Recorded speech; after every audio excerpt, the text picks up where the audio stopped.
या ठिकाणी सर्व आपले आदिवासी एकलव्य समाजाचे सर्व बहात्तर एकलव्य सैनिकांनो, माझे जवळचे सगळे आपली मंडळी, दुर्योधन भाऊ, आकाशभाई, महेंद्रभाई, हे सर्व या गावातील सर्व एकलव्य सैनिकांनो, अनेक वर्षापासून आपण पाहतोय, जशी आजीबाई आता बोलली, की गावोगावी भगवान एकलव्यांची मूर्ती, महामानव एकलव्यांची मूर्ती इकडे जागोजागी बसलेले आहे. कायदेशीर नियमाप्रमाणे त्या ठिकाणी त्या मागण्या मंजूर झालेल्या आहेत आणि म्हणून या ठिकाणी देखील कायदेशीर नियमाप्रमाणे आपण सर्वांना आपला अधिकार हक्क संविधानिक पद्धतीने मिळवून घेण्यासाठी कायदेशीररित्या कायद्या चौकटीमध्ये राहून कागदोपत्री नियमाप्रमाणे आपल्याला 4 तारखेला या वीर एकलव्य मित्रमंडळ खडगाव येथून गोरगावला खडगाव येथून आपल्याला या मागणीसाठी की वीर एकलव्य, भगवान एकलव्य, आमचा आदिवासींचा देव, आदिवासींचा भगवान महामानव एकलव्य, की ज्यांनी फक्त आदिवासींसाठी काम केलं नाही, या देशातल्या, या जगातल्या सर्व मानव जातीसाठी काम करणारा एकच महामानव ते भगवान वीर एकलव्य. एका जातीसाठी जन्माला आले नाही आहे, एका धर्मासाठी जन्माला आलेले नाही आहे. हे सर्व मानव जातीच्या कल्याणासाठी, मानव धर्माचा विकास करण्यासाठी, हे सर्वांसाठी जन्माला आलेले होते आणि सर्वांचा कल्याण यांनी केला. परंतु आम्हाला या ठिकाणी जे आहे उपेक्षित ठरवण्यात आलं, वंचित ठरवण्यात आलं, गावाकुसाबाहेर ठेवण्यात आलं. त्याच्यामुळे जे आहे आमचा भगवान देखील या ठिकाणी त्याला परवानगी दिलेली पाहिजे. मग ही परवानगी आम्हाला मिळाली पाहिजे की नाही मिळाली पाहिजे? मग यासाठी आम्हाला कायदेशीर लढाई लढावी लागणार आहे की नाही? आम्हाला न्यायासाठी आमची मागणी पूर्ण करून घेण्यासाठी आम्हाला तुम्हाला सर्वांना या ठिकाणी संविधान निर्माते बोधिसत्व परमपूज्य डॉक्टर बाबासाहेब आंबेडकर म्हणतात, अधिकार हक और अगर लेना है तो मांगने से नहीं मिलते दोस्तों, उसे छीन के लेना पड़ता है.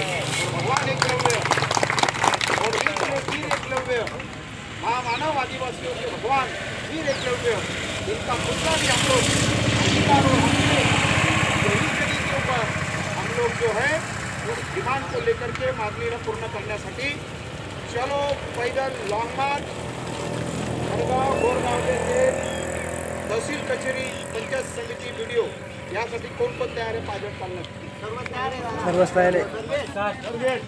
हे आता आकाशभाई, हे दुर्योधन भाऊ, हे बाकीची मंडळी, हे लोक तुमच्याकडे आले की चला मिटिंग आहे, याला 1 तास लागतो, 2 तास लागतो. तिथे पिल्यांनो, आपल्या बांधून वेगवेगळ्या सैनिकांनो, जर आपली मागणी मंजूर करायची असेल तर उपाशी तापाशी राहावं लागेल. आपल्याला खाण्यापिण्यापेक्षा उपाशी तापाशी राहून धन दौलत प्रॉपर्टी जमीन जुमला आपल्याकडे काही नाही आहे. आपल्याकडे एकच धन आहे, एकच धन दौलत आहे, ते भगवान वीर एकलव्य यांच्या विचारांचं धन. ते धनासाठी आम्ही मरतोय, लढतोय. आणि म्हणून ज्या पद्धतीने द्रोणाचार्याने कपट कारस्थान करून आमचा द्रोणाचार्याचा डावा अंगठा या ठिकाणी जो आहे काढून घेतला आणि आमचा द्रोणाचार्याने जे आहे आमच्या भगवान एकलव्याला या ठिकाणी अपमानित करून त्यांना छल कपटने त्यांच्यावरती अन्याय अत्याचार केलेला आहे. हा अन्याय अत्याचार का आम्ही आताही सहन करायचा? आताही कोणी आमचं बोट मागेल, कोणी आज आमचा हात कापेल, कोणी म्हणेल की तुम्हाला आम्ही पुतळा देणार नाही, कोणी म्हणेल की तुमचं आम्ही काम करणार नाही, तुम्हाला आम्ही न्याय देणार नाही, तुम्हाला जागा देणार नाही, तर असं चालणार नाही आहे मित्रांनो.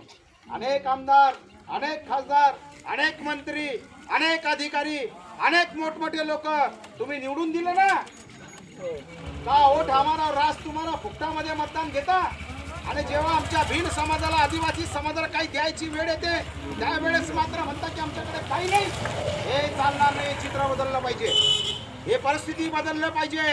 अरे जो भी हाथ हमारे आदिवासी एकलव्य भिन्न समाज के ऊपर उठेंगे हम लोग एकलव्य का तीर लेके उसका हाथ छाट देंगे।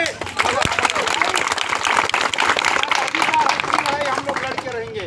अरे जो भी हाथ हमारे भील आदिवासियों के ऊपर उठेगा, दलितों के ऊपर उठेगा, छत्रपति शिवबा की तलवार लेकर के वो उठने वाले दुश्मनों के हाथ हम छाट देंगे।